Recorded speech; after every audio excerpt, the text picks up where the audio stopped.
Abraham ఒకసారి ఒక plan వేసుకుని ఒక చూస్తున్నాడు రోజు కోసం. వస్తే ఓ రోజుని బొమ్మలన్నీ చేసి కలంలో ఆరబెట్టి అబ్రహాముని కాపలా పెట్టి ఈయన బొమ్మలు అమ్మడానికి వెళ్ళాడట. ఎవరు?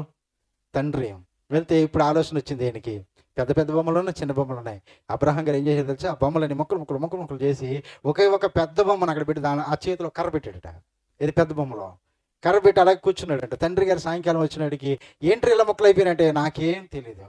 అదిగో నువ్వు చేసేవే పెద్ద దేవుడు అన్నవే, ఆ బొమ్మే ఎన్ని ముక్కలు ఏం ఎరగనట్టుగా కూర్చుంది అని చెప్పాడంట. అప్పుడు అన్నాడంట, రే ఈ మనం చేసాం అదే కదా నేను అన్నది, మనమే చేసాంగా. ఆ మనస్సును ఎరిగిన దేవుడు అబ్రహాముని పిలిచాడు. ఇంకో మాట చేసేది తెలుసా? నైవేద్యం పెట్టమని తండ్రి ఊరికి వెళ్తాడు, నైవేద్యం పెట్టి తల్లి పంపిస్తుంది అన్ని నైవేద్యాలు పెట్టించి. ఆ గుడికి అప్పుడు తాటేకులే కదా, ఎన్ని ఇల్లు కదా, గడలతోటి తాటేకులు తీసేవారు. వెళ్ళి ఆ పట్టుకెళ్ళి పెట్టి తినమంటున్నాడట. మా ఉదయం పొద్దెక్కిపోయిందంట, అప్పుడు తినమన్నా తినట్లేదంట. సాయంకాలం 3 అయిపోయిందంట.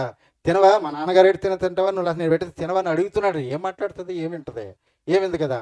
అయితే నువ్వు తినవని చెప్పేసి ఆ గుడిసి యొక్క గడలాగి ఆ బొమ్మను ముక్కలు చేసేసి అక్కడ తాటేకులు అంటించి వచ్చేసాడు. అక్కడే పుట్టింది ఒక సామెత, చూసి రమ్మంటే.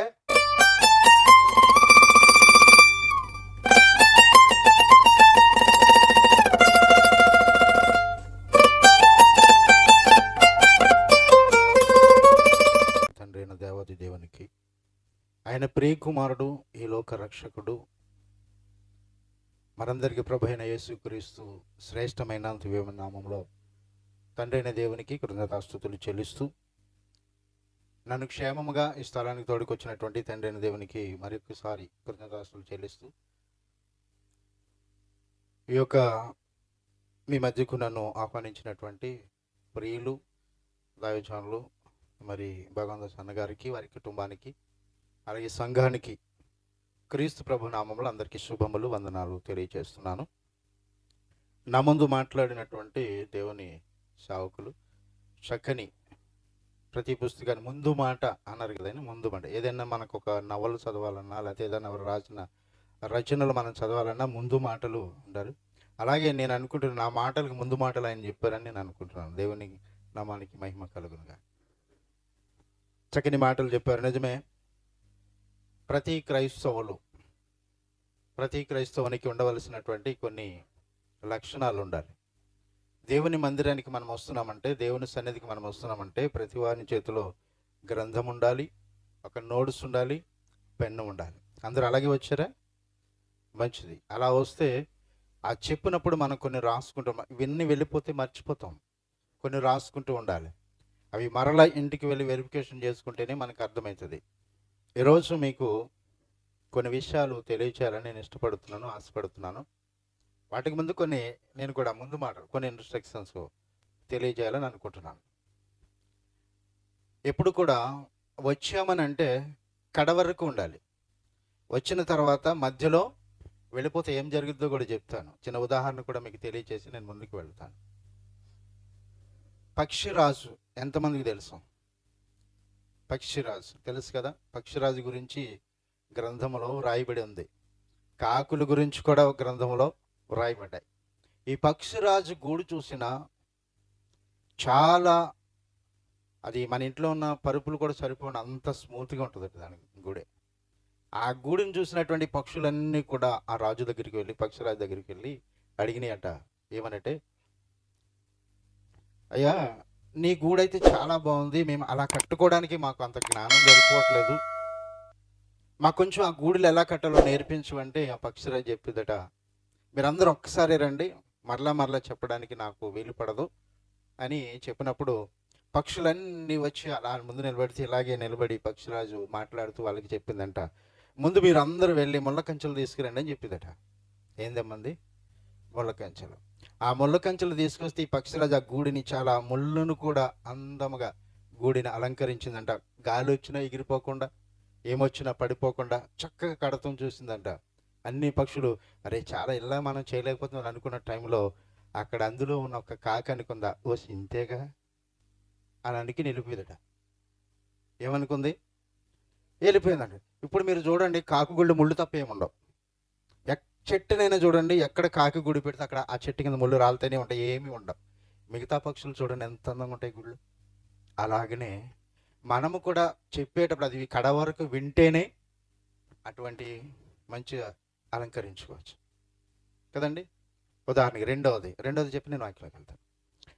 ప్రతి క్రైస్తవులు వాక్యం ఏం చెప్తుందంటే, పౌలు గారు ఏం చెప్తారంటే హెబ్రీ పత్రికలో, కాలాన్ని బట్టి చూస్తే ఏమవ్వాలని ఉంది. 5వ అధ్యాయము 11, 12 వచనంలో ఉంటుంది. 5వ అధ్యాయము 11, 12 వచనాల్లో మాట్లాడు. ఒకసారి చదవగలరు?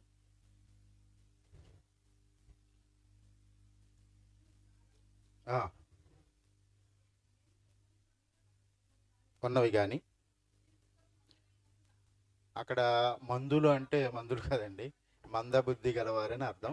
మందులైన వారన వాటిని విశుద్ధపరచటము కష్టము.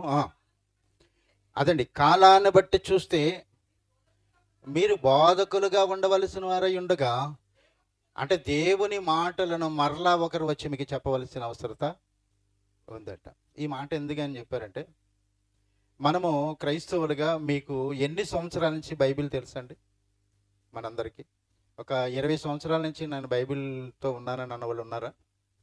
ఉన్నాం. 5 సంవత్సరాలు ఉన్నాం కదండి.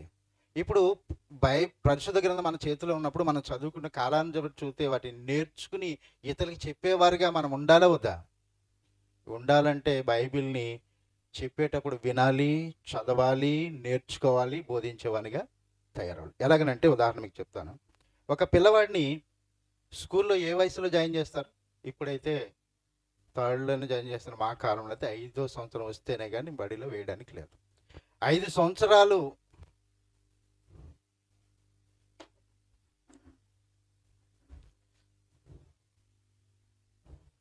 పిల్లవాడిని 5వ సంవత్సరంలో జాయిన్ చేస్తున్నాం.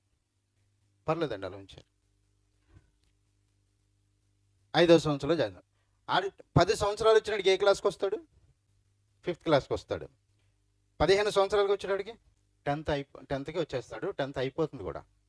10th 20 సంవత్సరాలకు వచ్చేటాడికి 10th, ఇంటర్, డిగ్రీకి వచ్చేస్తాడు. 21వ సంవత్సరానికి వచ్చినాడికి వీడికి డిగ్రీ కానీ బీఈడి ట్రైనింగ్ ఇచ్చి మరలా ఏ క్లాసులో అయితే వీడు జాయిన్ అయ్యాడు అక్కడ టీచర్కి అపాయింట్మెంట్ చేస్తాడు. ఇది కాలం అంటే. వస్తున్న ఈ పిల్లవాడు ఇక్కడ ఇందాక సోదరులు కూడా అదే చెప్పారు కదా, నేర్చుకోవాలి. ఇతను నేర్చుకోకుండా వెళ్ళిపోతే రాగలడా? పాస్ అవుతాడా? పాస్ అవడు. ఈయన పాస్ అయిన వాళ్ళేగా, ఎగ్జామ్స్లో పాస్ అయిన వాళ్ళే. తిరిగి బీఈడీ ట్రైనింగ్ తీసుకుని మరలా ఏ క్లాసులో అయితే వీడు 5వ సంవత్సరం జాయిన్ అయ్యాడో ఆ పిల్లవానికి టీచర్గా అపాయింట్మెంట్ అవుతుంది. అది ఎంత నిజమో క్రైస్తవులు కూడా అదే బైబిల్ నేర్చుకుని బోధిస్తే చక్కగా ఉంటుంది. విని బోధిస్తే, విన్నదాన్ని నేర్చుకోకపోతే తప్పులు అయిపోతుంది కదా. ఇందాక అన్నగారు చెప్పిన మాట, అది భయం వేస్తేనే కరెక్ట్గా నేర్చుకుంటాం. ప్రతివానికి పిల్లవానికి భయభక్తులుగా పెంచితేనే వాడు చక్కగా పెరుగుతాడు. తల్లిదండ్రులారా, మీ పిల్లలకు కోపము రేపొద్దు, దేవుని యందు భయము భక్తి కలిగిన వారిగా నేర్పించండి, ఎఫెసీ పత్రికలో చెప్తాడు. అలాగే మనము నేర్చుకోవాలి. అలాగే ఈ రోజున గ్రంథాన్ని నేర్చుకునే ప్రయత్నం ఎలా చదవాలో మీకు తెలియచేయడానికి మాత్రమే నేను చెప్తాను. అది కొన్ని విషయాలు మనం నేర్చుకుందాం. పరిశుద్ధ గ్రంథం ఎన్ని పుస్తకాలు అందరికీ తెలుసు, టగడగా చెప్పారు. క్రైస్తవులందరికీ తెలిసిన పుస్తకాలే 66 పుస్తకాలు. పాత నిబంధన అమ్మా తెలుగులో చెప్పండి, మనం తెలుగులో 39 పుస్తకాలు. క్రొత్త నిబంధన 27 పుస్తకాలు. ఈ 66 పుస్తకాలలో ఎన్ని భాషల్లో రాయబడింది? మనం చూస్తే 2 భాషల్లో రాయబడినట్టు మనం ఉంటుంది. ఎందుకంటే చాలామంది అందరికీ కూడా తెలియదండి ఇది. ఎందుకంటే బైబిల్ కొత్తగా తీసుకుంటారు, ఒక కవర్ కొంటారు, మొదటి పేజీ నాకు కవర్లో నెట్టేస్తారు, కనుక ఎవరికి తెలియదు ఇది. అందుకే చదివితేనే తెలుస్తుంది. అది తీసి మనం చదివి ఇది ఆదిమ హీబ్రూ గ్రీకు భాషల నుండి భాషాంతరం అంటే తర్జుమా చేయబడింది. వివరంగా చూస్తే 3 లాంగ్వేజ్ల్లో బైబిల్ రాయబడింది.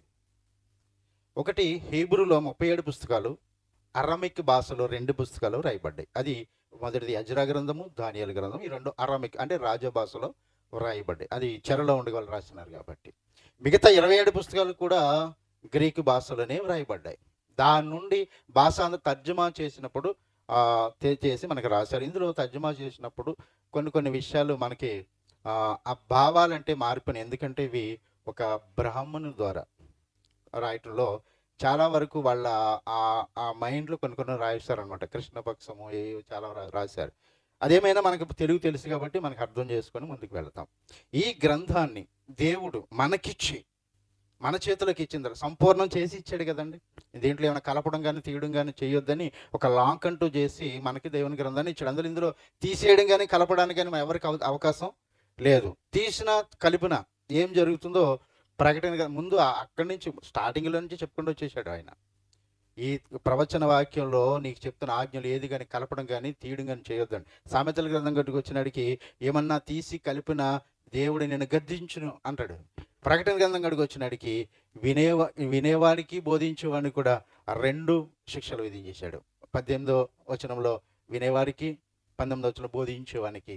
వినేవారు విన్నది అలా ఉందో లేదో తెలుసుకుని వాటి నుంచి ఏమి తీయకుండా కలపకుండా ఉంటే పర్లేదు. ఉంటే కనుక అందులో ఉన్న రోగాలన్నీ వస్తాయని చెప్పాడు. రెండవది బోధించేవాడు కూడా ఇందులో ప్రవచనం ఏదన్నా కలిపి చరిపితే కనుక పరిశుద్ధ జీవవృక్షములోను అలాగే పరిశుద్ధ పట్టణంలోను పాలు ఉండదు, అంటే ప్రవేశించలేవు అన్నాడు. ఒకటి పరదేశికే వెళ్ళలేవు, రెండోది పరలోకానికి కూడా వెళ్ళలేవు. ఈ భయం అనేది మనకు ఉండాలి ఫస్ట్. ఒకవేళ నేను ఇలా బోధిస్తే తెలియకుండా నేను తెలుసుకోకుండా ఎటువంటి బోధ చేయకూడదు. అది తెలియకపోతే తెలుసున్న వారి దగ్గరికి వెళ్ళి అడిగి తెలుసుకుని అది క్లారిటీ చేసుకుని బోధిస్తారు. ఒకవేళ అలా చేయకపోతే నాకు ఇలా ఉండుది అని ఎవరైనా బైబిల్ చదవాలని ముందు ప్రకటన గ్రంథం చదవమంటాను నేను. ప్రకటన గ్రంథం శివరాజ్యం 22 అధ్యాయంలో ఉన్న ఈ మాటలు చదివినప్పుడు బైబిల్ చదవండి అని చెప్తాను. ఎందుకంటే ఆ భయం అనేది వచ్చింది అనుకోండి, ఆ ఫీల్ మన దగ్గర ఉంటుంది. అప్పుడు మనం తప్పు చేయడానికి భయపడతాం. శిక్ష ఉంది అన్నప్పుడు తప్పు చేయడానికి భయపడతాం లేదా? మోటార్ సైకిల్ వెళ్తున్నారు, మీద లైసెన్స్ లేదు, కాదు, అక్కడ ఆపారు, మీకు భయం ఉంటుందా? ధైర్యంగా వెళ్ళిపోతారా? ఎందుకని? ఆ భయం ఉన్నందుకు పక్క సందులోంచి వెళ్తావు.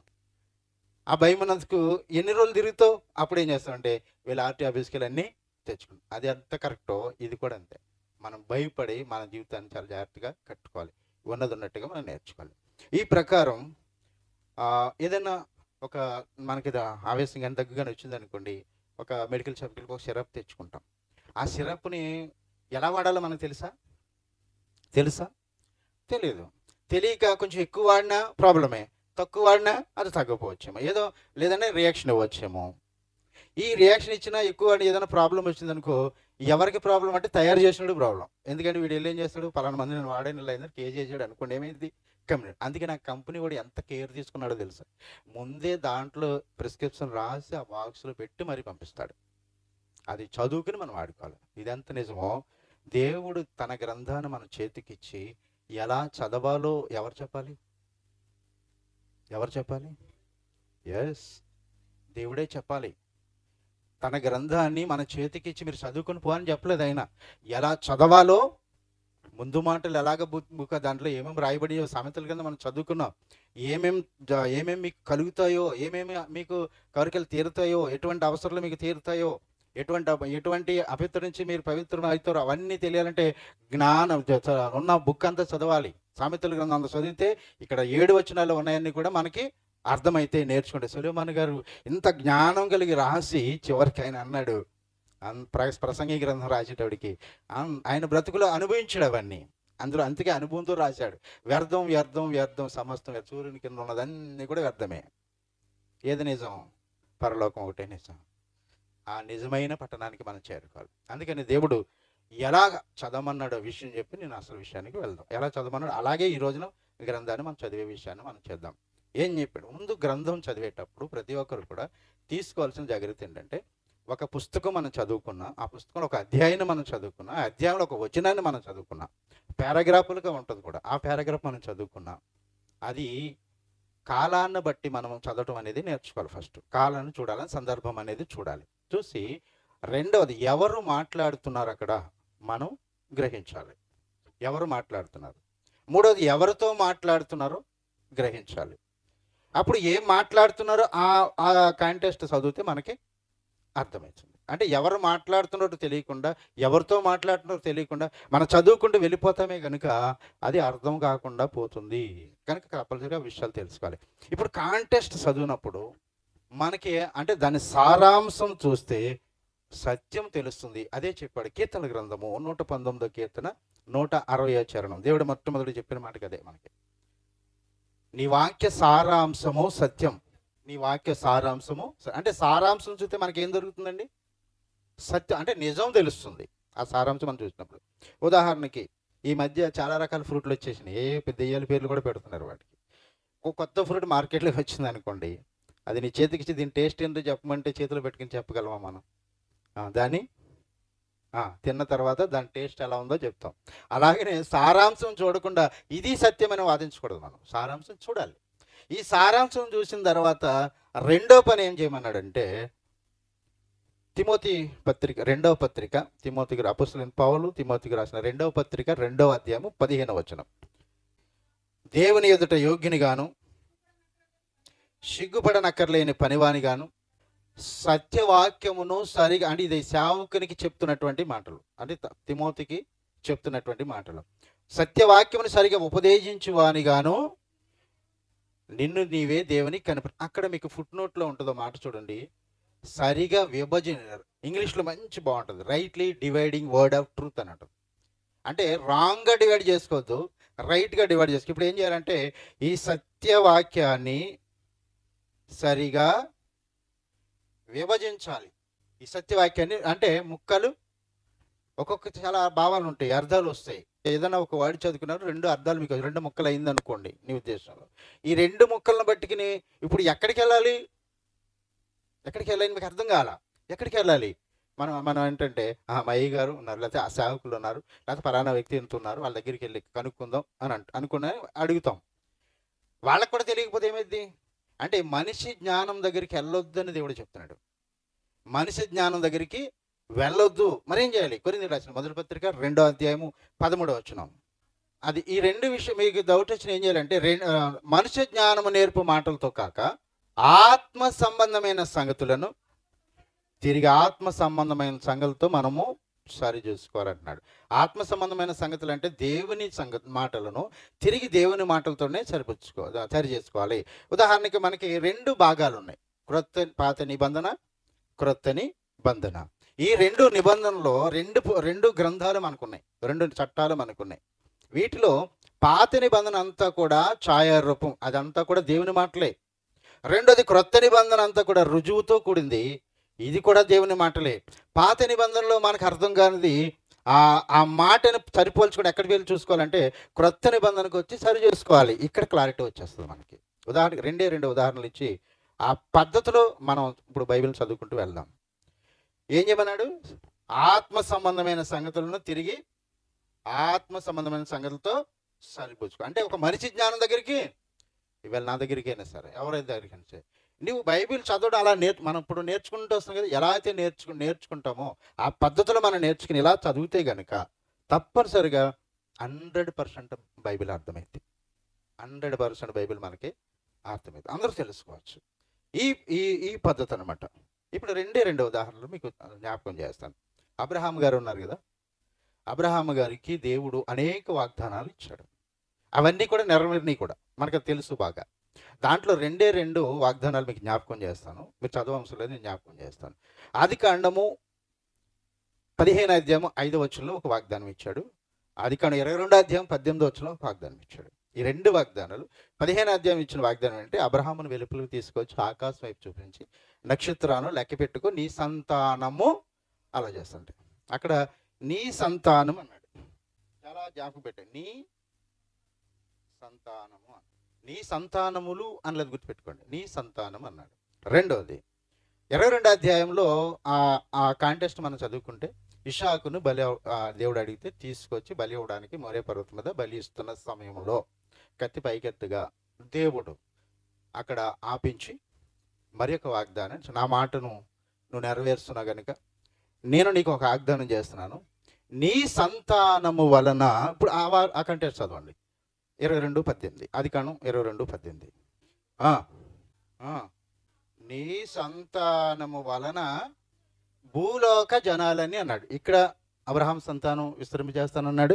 రెండోది భూలోక జనాలు ఇన్క్లూడింగ్ మనం కూడా, అవునండి. అంటే అబ్రహాము గర్భవాసాన్ని వస్తున్నటువంటి ఆ సంతానం వలన భూలోక జనాలన్నీ కూడా ఆశీర్వదిస్తాను అన్నాడు. ఇప్పుడు మనకి అర్థం కావాలి, అబ్రహాముకి ఎంతమంది పుట్టారు?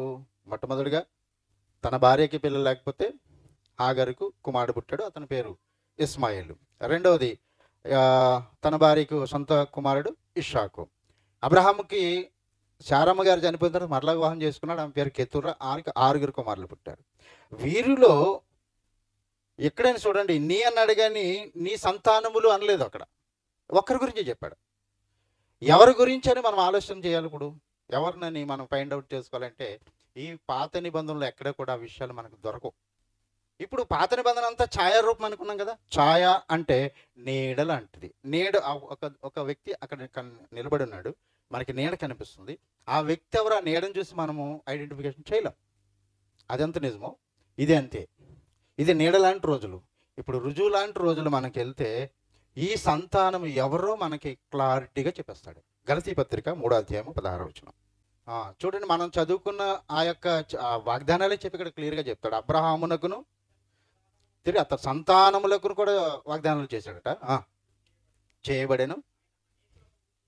నేను ముందే చెప్పాను కదా, ఆయన అనేకులను గురించి అన్నట్టు సంతానములకును అని చెప్పక ఒక్కని గురించి అన్నట్టే నీ సంతానమునకు. ఇంత క్లారిటీగా చదువుకోలేదు. చదువుకునేటప్పుడు కూడా విడగొట్టి ఇలాగా బ్రదర్స్ అలా చదువుకోవాలి. నీ సంతానమునకు నేను ఆ సంతానము ఇసాకు కాదు, ఇలా పుట్టివారు కాదు, క్రీస్తుని గురించి చెప్పబడింది. ఇలాగ మనం అక్కడ దేవుని మాటలే, ఇక్కడ దేవుని మాట. ఇప్పుడు మనం సరి చూసుకుంటే ఒరిజినల్గా అట్లా వచ్చేసిందా? ఇలాగే ఇంకో ఉదాహరణ చెప్తాను. దేవుడు మోషేతో మాట్లాడాడు. మాట్లాడాడు. పొదలో ఒకసారి మాట్లాడాడు. నిర్గమకాండం 3 మాట్లాడాడు. తర్వాత నిర్గమకాండం 19 కూడా దేవుడు ముఖాముఖిగా కంఠస్వరంతో మాట్లాడాడని మనకు అక్కడ చదువుకుంటాం. ఇవన్నీ మీకు ఆల్రెడీ తెలుసు అనుకుంటున్నాను, చదవవసరం లేదు అనుకుంటున్నాను, తెలుసు.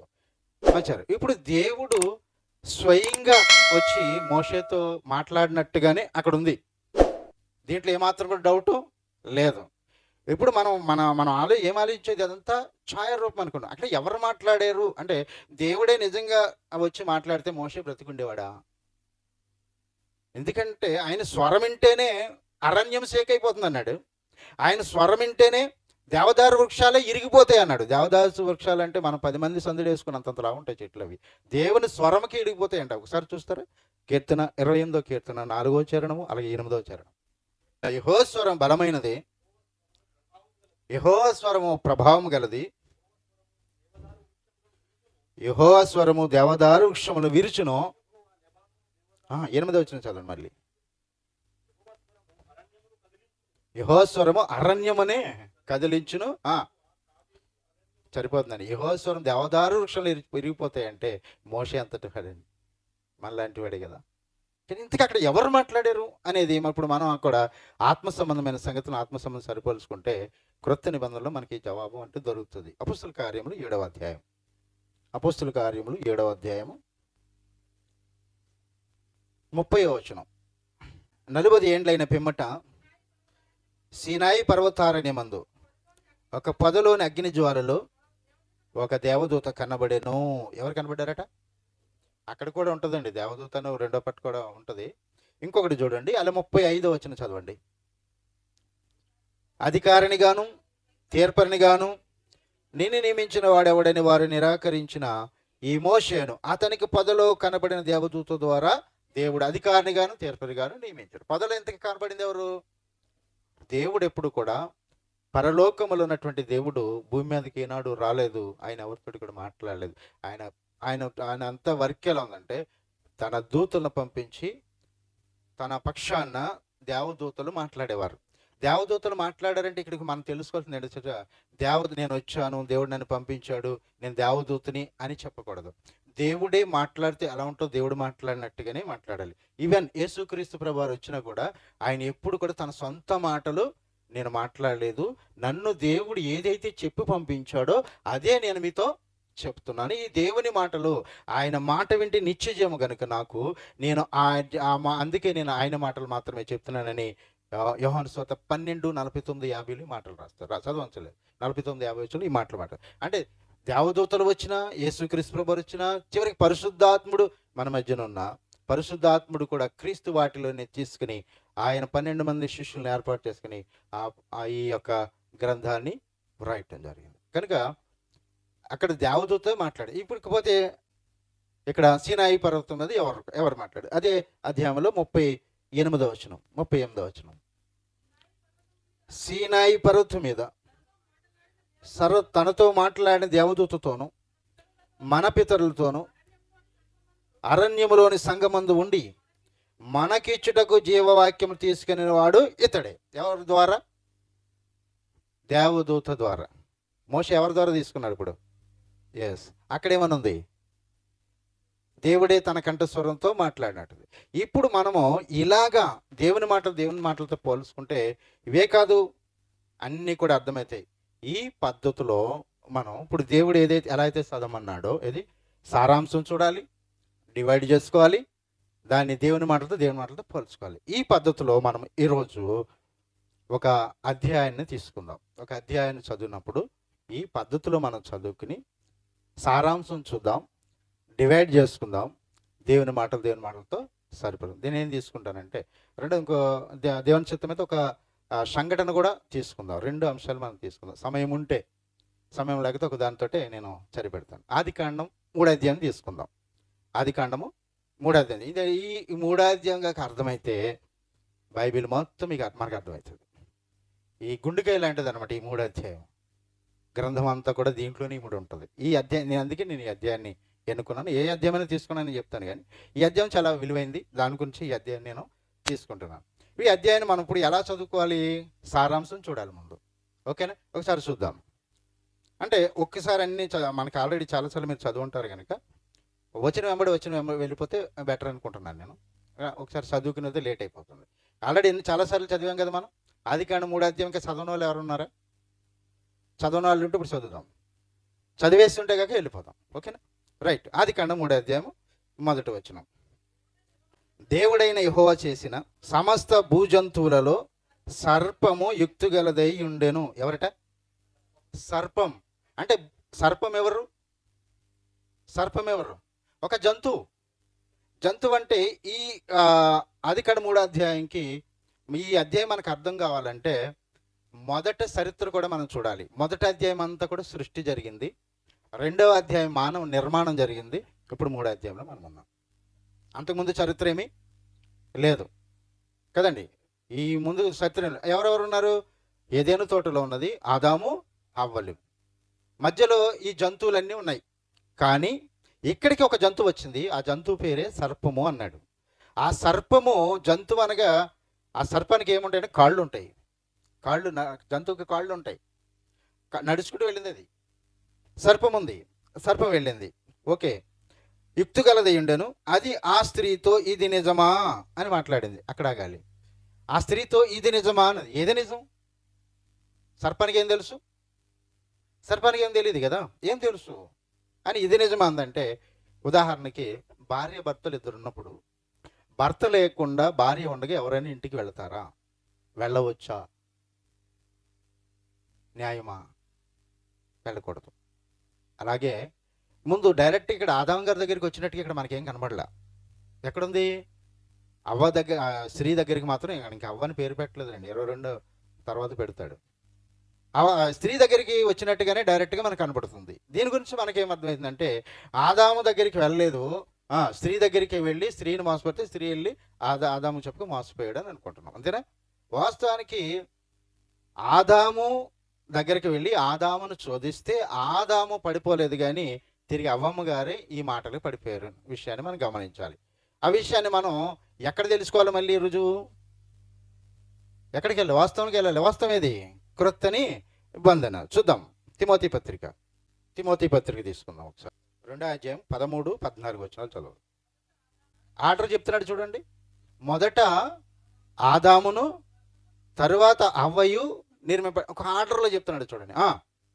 మరియు ఆదాము మోసపరచబడలేదు కానీ స్త్రీ మోసపరచబడింది అన్నాడు. ఆదాము ఏమవ్వలేదు. ఆదాము ఎందుకు మోసపరచబడలేదు తర్వాత మనం చూద్దాం.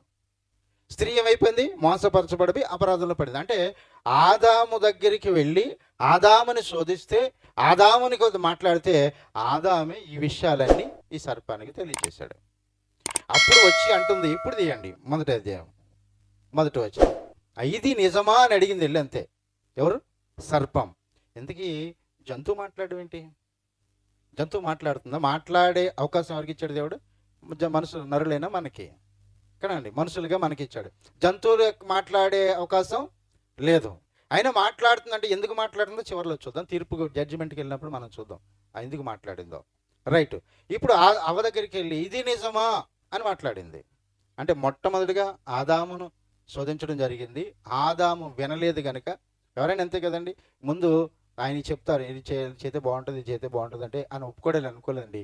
రెండో సిస్టమ్ ఏం ఫాలో అవుతారు? తన భార్యకి చెప్తారు, ఆమె చెప్తే తప్పనిసరిగా వింటాడు అని.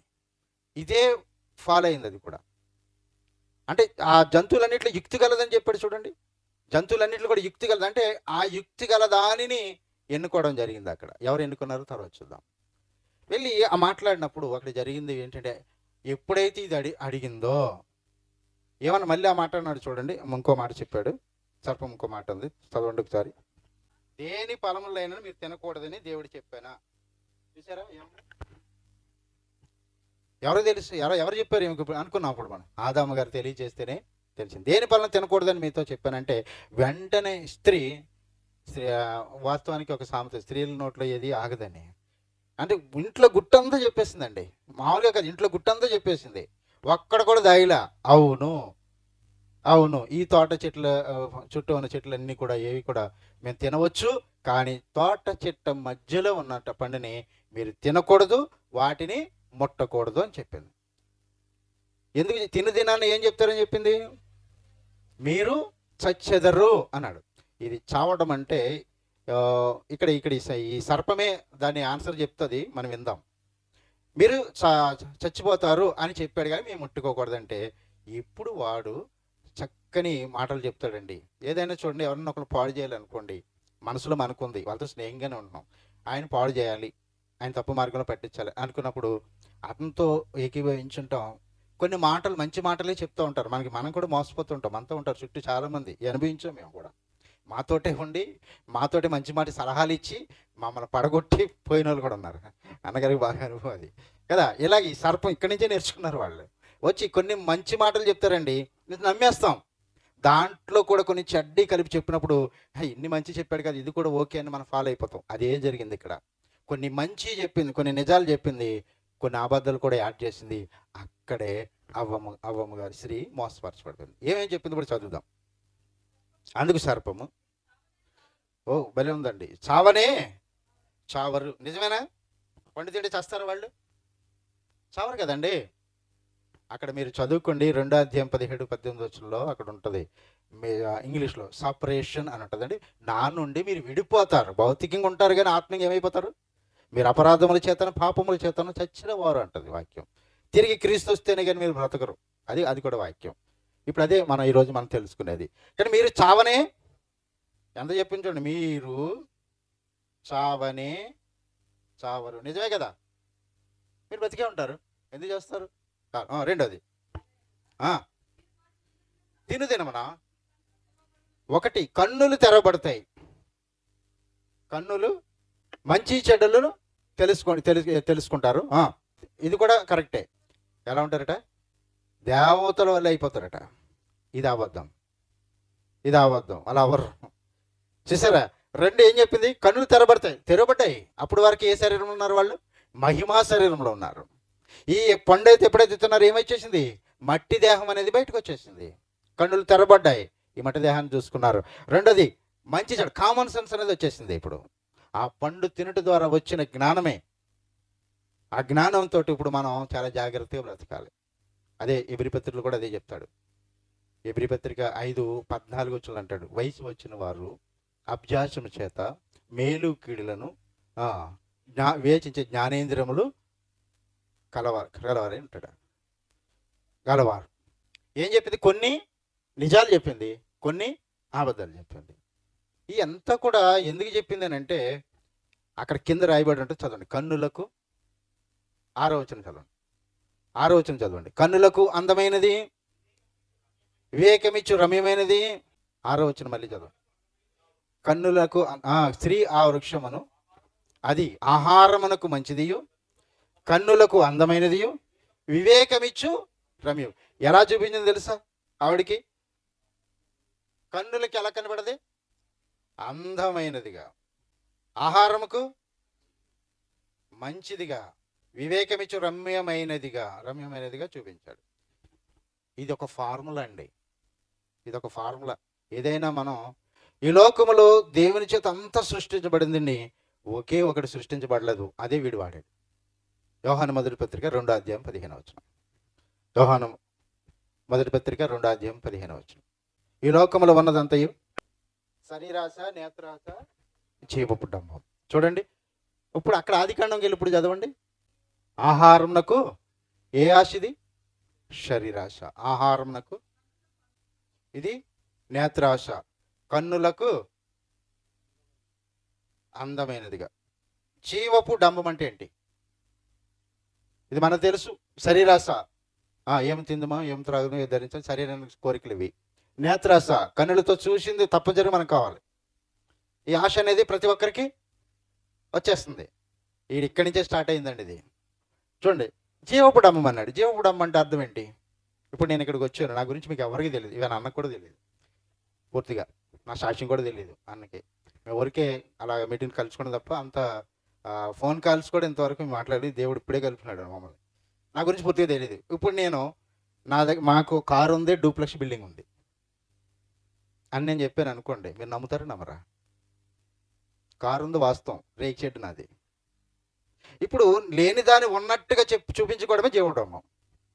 ఇప్పుడు అదేం చేసింది? మీరు దేవదూతల వల్ల అయిపోతారని చూసారా? అది అబద్ధం. దేవదూతలు దేనికి? మన రక్షింపబడిన వారికి పరిచర్య చేయడానికి నింపబడిన ఆత్మలు కారా. 1:14 ఉంటుంది హెబ్రీ పత్రికలో. సేవకులైన అంటే రక్షింపబడిన వారికి సేవ చేయడానికి వాళ్ళు. అంటే వీరు ఏమవరు? ఇది అబద్ధం. అంటే జీవపు డంబం రమ్యంగా చూపించేసింది అనమాట. ఇదే ఫార్ములాని ఆ అవ్వమ్మ గారి మీద ప్రయోగించినప్పుడు ఆమె కన్నులకు అందంగా కనిపించింది, ఆహారానికి మంచిగా కనిపించేసింది, దేవుని మాటను కూడా పక్కన పెట్టేసింది. ఇలా అది కోసుకుంది. తను తిన్నది బాగానే ఉంది, తీసుకుని ఎక్కడికి వెళ్ళింది? మళ్ళీ తినడంతో ఏమైపోవాలి? ఆమె తినే తీసుకెళ్ళింది, భర్తకి ఇచ్చేమని తీసుకెళ్ళా, ముందే తిన్నది ఆవిడ. తినేసి ఆ పళ్ళు తీసుకుని ఎక్కడికి వెళ్తుంది? భర్త దగ్గరికి వెళ్తుంది. ఇప్పుడు ఏం పొజిషన్లో ఉంటుందో సార్ అడగండి, ఆలోచన చేయండి. తిన్న వెంటనే ఏమైపోవాలి? ఈ మహిమ దేహం ఏమైపోద్ది? పోతుంది. మట్టి దేహము బయటికి వచ్చేస్తుంది. ఇప్పుడు ఆదాం గారు చూస్తున్నారు, ఈ పళ్ళు తీసుకుని వెళ్తుంది. ఆయనకి అర్థమైంది ఏమని? ఈమె ఆ పళ్ళు తిన్నదే, నాకు తీసుకొస్తుంది కరెక్ట్గా. ఒకవేళ నేను కాక ఈ పండు తినకపోతే దేవుడు వస్తే ఆమెను బయటికి నెట్టేస్తాడు, నేను లోపలే ఉంటాను. ఇక్కడ ఆదాము గారు ఒక దేవుని మాటను నెరవేరుస్తాడండి. ఇక్కడ అంత అర్థం చేసుకోవాలి. దేవుని మాట నెరవేరుస్తాడు. 1:22 ఆదికాండం 22 24-25 చదవండి ఇప్పుడు. కాబట్టి ఆ వాక్యం నెరవేర్చొద్దు ఏమండి? నెరవేర్చొద్దు. అప్పుడు దేవుడు ఎవరు? అబ్రహాముకి అదే ఆదాముకి దేవునికి ఉన్న సంబంధం ఏంటి? తండ్రి కుమారుల బంధం. ఇప్పుడు తండ్రిని విడిచిపెట్టి ఎవరిని ఎత్తుకోవాలి? అదే చేశాడు. ఆయన ఉంది. భార్యను ఎత్తుకున్నాడు, తిన్నాడు, బాగానే ఉంది. ఇప్పుడు ఈయన కూడా ఏమైపోయింది? మట్టి దేహం వచ్చేసింది. వీళ్ళకి వచ్చిన వెంటనే ఏం వచ్చింది వీళ్ళకనంటే, ఎప్పుడైతే వీళ్ళు పండు తిన్నారో ఆ కళ్ళు తెరబడ్డాయో వీళ్ళకి కొన్ని వచ్చినాయండి. ఏమొచ్చిందంటే, ముందు సిగ్గు వచ్చింది, భయం వచ్చింది, మూడోది అపవాదం అనేది కూడా వీళ్ళకి వచ్చేసింది. మూడు వచ్చేసింది. మొదటిది సిగ్గు వచ్చింది, చెట్ల దాటిని దాక్కున్నారు, ఆకులు కట్టడాలు కట్టుకున్నారు. రెండోది భయం. ఆ భయమే మనకు కూడా రావాలి, అదే అన్నగారు చెప్పింది. ఆ భయం వచ్చి ఇప్పుడు దేవుడు వస్తాడు, ఏం చెప్పాలి సమాధానం అని వాళ్ళు భయపడి ఎక్కడ దాక్కున్నారు? చెట్ల చాటుకు వెళ్ళారు. ఇప్పుడు కంటిన్యూ చేయండి అమ్మా, 7వ నుంచి. తెరవబడెను, వారు తమ దిగంబరులమని తెలుసుకొని అంజూరపు ఆకులు కొట్టుకొని కచ్చడాలు చేసుకున్నారు. ఓకే, ఎవరు సంచరిస్తున్నారంటే అప్పటికి? దేవుడు చల్లపటం వచ్చి సంచరిస్తున్న దేవుని స్వరం విని రాలేక తోట చెట్ల మధ్య దాగుకొని ఉన్నారు వాళ్ళు. ఇప్పుడు దేవుడు పిలుస్తున్నాడు. ఇక్కడ వాళ్ళు చేయవలసింది చేసేసారండి. ఇక్కడ మనం అర్థం చేసుకోవాలి, చేయవలసింది చేసేసారు. ఇప్పుడు దేవుడు వచ్చి వీళ్ళని జడ్జిమెంట్ చేస్తున్నాడు, పిలుస్తున్నాడు, అడుగుతున్నాడు. ఆదాము చేసిన పని ఏంటో తెలుసా? వెంటనే దేవుని మాటకి లోబడి ఉంటే గనక ఆజ్ఞ అతిక్రమమే పాపం. దేవుని మాట లోబడాలనుకుంటే, దేవుని నుంచి క్షమాపణ పొందుకోవాలనుకుంటే తప్పనిసరిగా తన నిజాయితీగా దేవా నేను తప్పు చేశానని ముందుకొచ్చుంటే క్షమాపణ దొరికేదేమో. ఇక్కడ ఆదాము చేసే పని ఏంటో తెలుసా? ఇప్పుడు చదువమ్మా. నేను తోటలోని స్వరం విన్నప్పుడు దిగంబరినిగా ఉంటిని గనుక భయపడి దాక్కున్నాను. ఓకే. అందుకైనా నీకు దిగంబరివని నీకు చెప్పిన వాడెవరు? తింటివా అని అడిగాను. అందుకు ఆదాము చూడండి ఏం చెప్పాడు? ఈ స్త్రీ నాతో ఉండటం నువ్వు తీసుకొచ్చిన ఈ స్త్రీయే పళ్ళు నాకు ఇస్తే తిన్నానన్నాడు. కనుక తిన్నానని చెప్పాడా? ఏం చేశాడు? తను చేసిన తప్పుని ఎవరి మీద నెట్టేశాడు? దేవుడి మీద కదమ్మా, తన భార్య మీద నెట్టేశాడు. అదే కదా, ఈ పళ్ళు తీసుకొచ్చి ఇవిడిస్తే ఈ స్త్రీ నాకు ఇచ్చావు నాతో ఉండటానికి, ఆ స్త్రీ పట్టుకొచ్చి ఇస్తేనే తిన్నాను అని చెప్పాడు. ఇప్పుడు వెంటనే స్త్రీని అడుగుతున్నాడు. చూడండి, ఈ స్త్రీని అడిగితే ఏమన్నా ఒప్పుకుందా? తక్కువదేంటి? ఎవరి భార్య? ఆదాము గారి భార్య. ఎంత తప్పుడోడైనా, ఎంత పనికిమాలుడైనా భర్తను వెనకేసుకొస్తాం భార్య బాధ్యత కదా, అందరూ అలాగే వేసుకొస్తాం. అలాగే ఈ ఆదాముని అడిగినప్పుడు స్త్రీ మీద నెట్టేశాడు, స్త్రీని అడిగినప్పుడు సర్పం మీద నెట్టి. వీళ్ళు ఒప్పుకోలేదు. ఇందకి వీళ్ళు పాపము చేయడానికి కారణం ఏంటి? ఇప్పుడు అది చూడాలి. ఇందకి వీళ్ళు పాపం చేయడానికి కారణం ఏంటి అని అంటే, దేవుడు వీళ్ళంత బలహీనులుగా చేశాడా? ఆదాము గారు వెళ్ళి సర్పానికి లొంగలే. ఎవరి మాటకు లొంగాడు? తన భార్య మాటకు లొంగాడు. అంటే సర్పానికి ఎవరు లొంగిపోయారంటే స్త్రీ లొంగిపోయింది. ఇప్పుడు స్త్రీనేమో బలహీనుడిగా చేసి పురుషునేమో బలంగా చేసాడు దేవుడు ఏమన్నా? అది కానీ మొదట 26 స్త్రీలను పురుషులు తన స్వభావం తన స్వరూపమందు నరులను చేశాడు. దేవుని స్వభావము, దేవుని యొక్క ఆలోచన బట్టి ఆయన చేశాడు. ఇద్దరిని సమానంగానే చేశాడు. అక్కడ ఏమి వేరియేషన్ ఏమీ లేదు. కాకపోతే స్త్రీని గాను పురుషుని గాను చేశాడు. ఈయన పడిపోవడానికి కారణం ఏంటి అని ఆలోచిస్తే యాకోబు పత్రిక 1వ అధ్యాయం 14వ వచనం, 12 నుంచి మనం 13 నుంచి మనం 13-14 చదువుకున్నాం. చూడండి, దేవుడు ఇక్కడ చక్కని మాట రాశాడండి. దేవుని ఎవరైనా శోధించాలంటే పని అవుతావు. భూమి మీద ఉన్న మనుడు దేవుని శోధించడానికి వీలు లేదు. అదే అన్నాడు. కీడు శోధన అంటే అర్థం ఏంటంటే కీడు. ఎవరినన్నా మనం కీడు చేయాలంటే అంటే శోధన. అదే శోధన అంటే పరీక్ష, లేకపోతే టెంప్టేషన్ అని రాబడి ఉందండి. కీడు అనే శోధన దేనికంటే కీడు కొరకే. ఎవరికైనా మనం కీడు చేయాలనుకుంటే చేయొచ్చు, కానీ దేవునికి కీడు చేయలేం. అదే అన్నాడు, దేవుడు కీడు చేత శోధింపబడనేరడు. ఆయన ఎవరిని అంటే ఆదాముని కానీ స్త్రీని కానీ దేవుడు శోధించలేదు, పరీక్షించలేదు. టెంప్టేషన్ వేరు, పరీక్ష వేరు. మీకు టెంప్ట్ చేయలే, పరీక్ష శోధించలేదు. శోధించింది ఎవరు? సర్పం ఎక్కడి నుంచి అస్త్రాలు తీసుకుంది? శరీరాశ, నేత్రాశ, జీవుడమైన అస్త్రాలు తీసుకుని వాళ్ళ మీద ఉపయోగిస్తూ వాళ్ళు పడిపోవడానికి కారణం ఏంటంటే, ఇప్పుడు చదవండి, ఎవడైనా శోధింపబడినప్పుడు నేను దేవుని చేత శోధింపబడుచున్నానని అనకూడదు. ఇప్పుడు చూడండి, ప్రతివాడు తన స్వకీయమైన దురాశ చేత ఏడవబడి మరుల కొల్పబడి శోధింపబడతాడు. అంటే శోధింపబడడానికి కారణం ఏంటి? మనలో ఏమొస్తే శోధనలోకి వెళ్తాం? దురాశ. ఆశ ఉండొచ్చు, ఆశకెళ్ళి ప్రాణాన్ని దేవుడు తృప్తిపరుస్తాడు, అది సత్యమైతే. కానీ దురాశ మనకి ఎప్పుడైతే వస్తుందో వెంటనే శోధకుడు రెడీ అయిపోతాడు నేను శోధించడానికి. అలాగే ఆమెలోకి ఏమొచ్చింది? ఆదాములోకి ఏమి రాలేదు? దురాశ రాలేదు. అవలోకి ఏమొచ్చింది? దురాశ. అంటే ఈ పండు తిని మేము దేవతలు అయిపోవాలి అని ఒక దురాశ వచ్చేసింది. దేవుడు రోజు వచ్చి వాళ్ళతో మాట్లాడుతున్నాడు, చాలేదు ఆవిడికి. దురాశ ఎప్పుడైతే వచ్చిందో అప్పుడు ఈ శోధకుడు ఆమెను పట్టుకుని ఈ అస్త్రాలు ఉపయోగించినప్పుడు ఆమె ఎప్పుడైనా సరే ఇదే అస్త్రాన్ని యేసు ప్రభు మీద కూడా ఉపయోగించింది సాతాను. ఎక్కడ? ఆయన 40 దినాలు ఉపవాసం ఉండి వచ్చినప్పుడు రాళ్ళను రొట్టులుగా చేసుకోమంది. శరీరాశ, కన్నులకు అందంగా చూపించేసింది నేత్రాశ.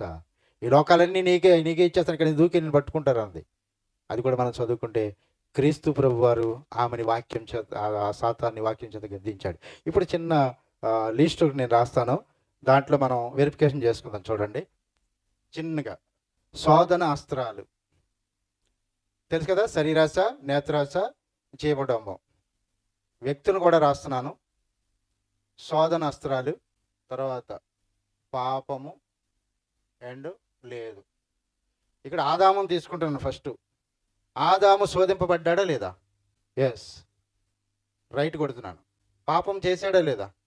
చేయలేదు. తర్వాత విషయం. తర్వాత స్త్రీ శోధింపబడిందా? పడింది. పాపం చేసిందా? చేసింది. చేస్తే రైట్ పెట్టాలిగా. ఈయన పాపం ఇక్కడ పెట్టాలి. పాపము ఈయన చేయలేదు. ఆదాము శోధింపబడ్డాడు, పాపము చేయలేదు. అవ్వ శోధింపబడింది, రైట్. పాపము చేసింది, అందుకని ఇక్కడ రైట్ కొట్టాను. ఇప్పుడు వీళ్ళిద్దరి గురించి పక్కన పెడదాం. బైబిల్లో కొంతమందిని మనం చూద్దాం. యోసేపుని మనం చూడొచ్చు. యోసేపు శోధింపబడ్డా? పాపం చేశాడా? చేయలేదు. ఇంకా దావీదుని మనం చూద్దాం. దావీదు శోధింపబడ్డా? పాపం చేశాడా అండి? చేశాడు. యేసుక్రీస్తు ప్రభువుని చూద్దాం. క్రీస్తు శోధింపబడ్డాడు, ఆయన పాపం చేశాడా? చేయలేదు. చిన్నపోటు మూలని కన్ఫ్యూజ్ అవుతుందండి. ఇక శోధనస్త్రాన్ని రాయాలి. ఇప్పుడు అందరిని మనం చూసాం. శోధించబడిన వారు అందరూ ఒకటే ఉంది. అందరినీ శోధించుతున్నాడా? ఇవన్నీ మనకు కూడా ఇదే అస్త్రాలను ఉపయోగిస్తున్నాడు ఇప్పుడు కూడా వాడు. ఇప్పుడు ఇక్కడ మన పేరు రాసుకోవాలి. మీ పేరు రాసుకుని ఇప్పుడు మీరు ఒకసారి చూసుకోండి. అందరూ ఇంట్లో, నేను కూడా అలాగే చూసుకున్నాను. అంటే ఇంత స్ట్రక్చర్ తెలుసుకున్న తర్వాత వాళ్ళు పాపం చేయడానికి కారణం ఏంటి, నేను పాపం చేయడానికి కారణం ఏంటి మనకు అర్థమైంది. వాళ్ళు పాపం చేయడానికి కారణం శోధించబడ్డారు. శోధనలో నిలిచిన వాడు ధన్యుడు, వాడు జీవకిరణం పొందుకుంటాడు. యోసేపు గారు నిలిచాడు, బానిసగా వెళ్ళి ఆ దేశానికే రాజు అయిపోయాడు. యేసుక్రీస్తు ప్రభువారు ఈ లోకానికి వచ్చారు, శోధింపబడి గెలిచాడు. ఆయన నిత్యలోకముల సింహాసనం మీదకి వచ్చిన రాజు అయ్యాడు. ఇప్పుడు అదే క్రీస్తు ప్రభు ఒక మాట చెప్తున్నాడు, నీవుగాక గెలిస్తే నేను కూర్చున్న సింహాసనం మీద నిన్ను కూర్చోబెట్టు. ఏది కావాలి మనకే? అందుకని మనం ప్రతిరోజు కొరింథీయులకు రాసిన పత్రిక చెప్పిన ప్రకారంగా మిమ్మల్ని మీరు పరిశోధించుకుని మిమ్మల్ని మీరు ప్రూవ్ చేసుకోమని ఉంటుంది అక్కడ 13వ అధ్యాయంలో కొరింథీ పత్రికలో. ప్రతి వారు ఏం చేయాలి? మనం పరీక్ష చేసుకుని శోధించుకోవాలి. ఇలాగ మనం పరీక్ష చేయాలి. ఇప్పుడు దేవుడు ఈ వీళ్ళిద్దరిని జడ్జిమెంట్ చేసిన తర్వాత, విన్న తర్వాత ఇప్పుడు వాళ్ళకి శిక్షలు విధిస్తున్నాడు. జడ్జిమెంట్ అయిన తర్వాత శిక్ష ఇస్తాడు. ఒకరి మీద ఒకరు నెట్టేసుకున్నారు అంతే, ఎవరు ఒప్పుకోలేదు. ఆదాముని అడిగితే అవ్వమ్మ గారి మీద, అవ్వమ్మ గారిని అడిగితే సర్ప మీద. ఇక్కడ వరకు మనకి ఎంతమంది కనబడ్డారు? ఎంతమంది కనబడ్డారమ్మా? నలుగురు ఎక్కడ ఉన్నారు? దేవుడు. వెరీ గుడ్ తల్లి, దేవుడు ఉన్నాడు. కరెక్ట్, అది కరెక్ట్ కదా. దేవుడు ఉన్నాడు, ఆదాము ఉన్నాడు, హవ్వమ్మ ఉంది, రెండోది సర్పం ఉంది. ఇక్కడ ఎక్కడన్నా సాతాను కనబడ్డా? మరి సాతాను గురించే కదా ఇదంతా జరిగింది అంటారు కదా. సాతాను ఉన్నాడా? ఇప్పుడు ఆ సర్పం ఎందుకు మాట్లాడిందో మనకు అర్థమవ్వాలి. ఇప్పుడు ముగ్గురే మనకు కనబడ్డారు ఇక్కడ. దేవుని పక్కన పెట్టండి. దేవుడు శిక్ష చేసేవాడు, జడ్జిమెంట్ అయింది కదా. ముగ్గురు, ఆదాము గారు, స్త్రీ, సర్పం. ఇక్కడ శిక్ష నలుగురికి వేశాడు శిక్ష. ఆ నలుగురు శిక్ష మనం చూస్తాం. ఇప్పుడు మనకు అర్థమైంది.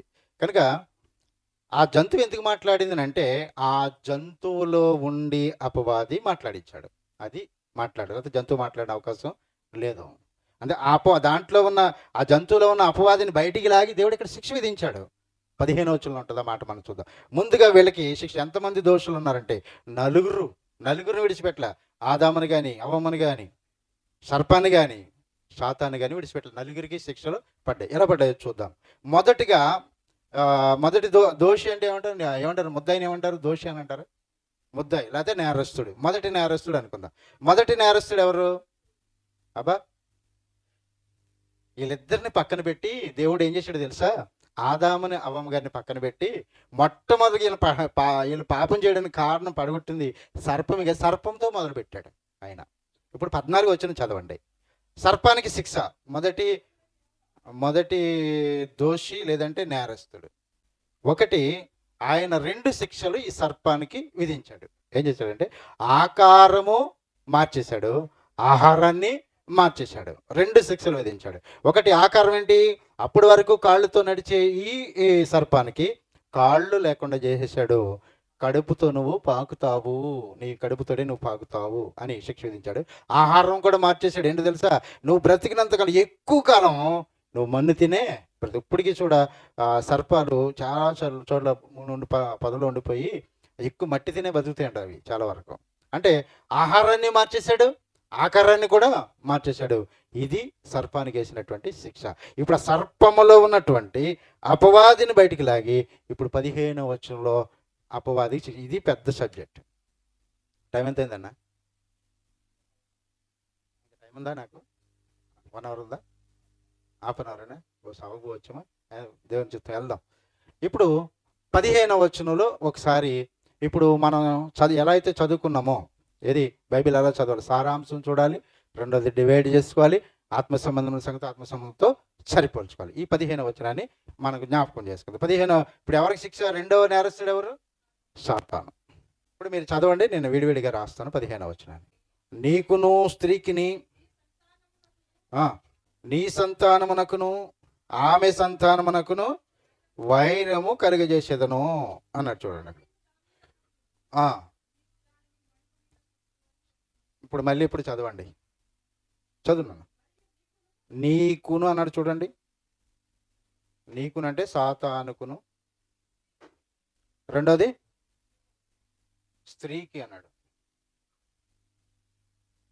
సరిపోవట్లేదు ఇది. స్త్రీకిని అన్నాడు చూడండి. నీకును స్త్రీకిని, స్త్రీకిని అంటే తర్వాత చెప్తాను. తర్వాత నీ సంతానం అంటే సాతాను సంతానం అంటే సాతాను అనుచరులని అర్థం.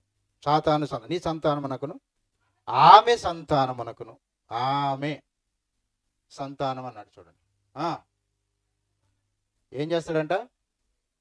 వైరము అంటే యుద్ధం. అంటే నీకును స్త్రీకిని నీ సంతానమునకును ఆమె సంతానమునకును వైరము కలగజేస్తాను అన్నాడు. వైరం అంటే యుద్ధం. ఇక్కడ చాలామంది దీని గురించి ఏం చెప్తారంటే, పాముకిని మనకి ఒక స్త్రీకి పుట్టాం కదా, మనందరూ స్త్రీకి పుట్టామా? ఒకసారి నేను 3-4 సంతానం చెప్తాను, ఏ సంతానమో మీరు చెప్పండి. ఒకటి పురుషుని సంతానము, రెండోది స్త్రీ సంతానము, 3 స్త్రీ పురుషుల సంతానం. ఈ 3 మన అర్థమైనయా? పురుషుడికి పుట్టిన సంతానం, స్త్రీకి పుట్టిన సంతానం, స్త్రీ పురుషులు పుట్టిన సంతానం. ఇంతకీ మనం ఏ సంతానం? అవునా? పురుషులు పుట్టిన వాళ్ళు ఎవరు ఉన్నారా? లేదు.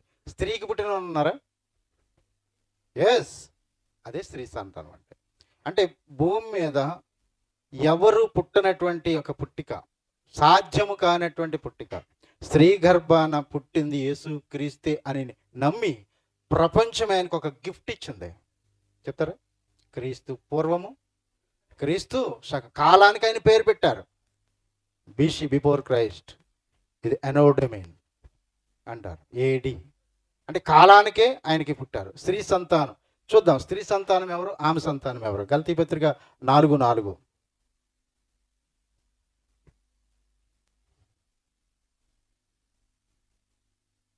యుద్ధం ఎలా జరిగిందో కూడా చూడాలి ఇప్పుడు. అయితే కాలము పరిపూర్ణమైనప్పుడు దేవుడు తన కుమారుని పంపెను, ఆయన స్త్రీ యందు పుట్టాడు. దీన్ని కూడా కొంచెం మల్టిప్లై చేశారు చాలామంది.